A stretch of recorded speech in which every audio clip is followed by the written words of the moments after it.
British বধ করে চতুর্থবারের মতো ইউরো চ্যাম্পিয়ন হলো নিকো উইলিয়ামের দল।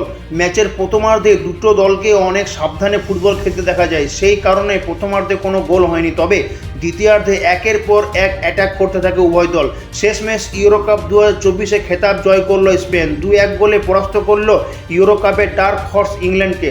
ফাইনাল ম্যাচে স্পেনের হয়ে গুরুত্বপূর্ণ গোলটি করেন উইলিয়াম। পর্তুগাল, ফ্রান্স, জার্মানির মতো দলদের টপকে 2024 ইউরো চ্যাম্পিয়ন স্পেন। এর আগে তিনবার ইউরো চ্যাম্পিয়ন হয়েছে স্পেন, 1964, 2008, 2014, আবারও 2024 ইউরো কাপে শিরোপার মুকুট কায়েম রাখলো স্পেন।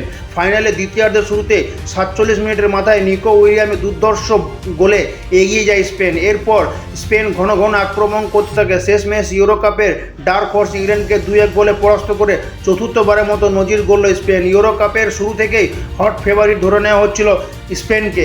স্পেনের রক্ষণই মূলত টার্নিং পয়েন্ট হয়ে দাঁড়ালো এবারের ইউরো কাপে বলে মনে করছেন বিশ্ব ফুটবল বিশেষজ্ঞরা। তবে ব্রিটিশদের কাছে প্রথমবারের মতো ইউরো চ্যাম্পিয়ন হওয়ার সুযোগ ছিল।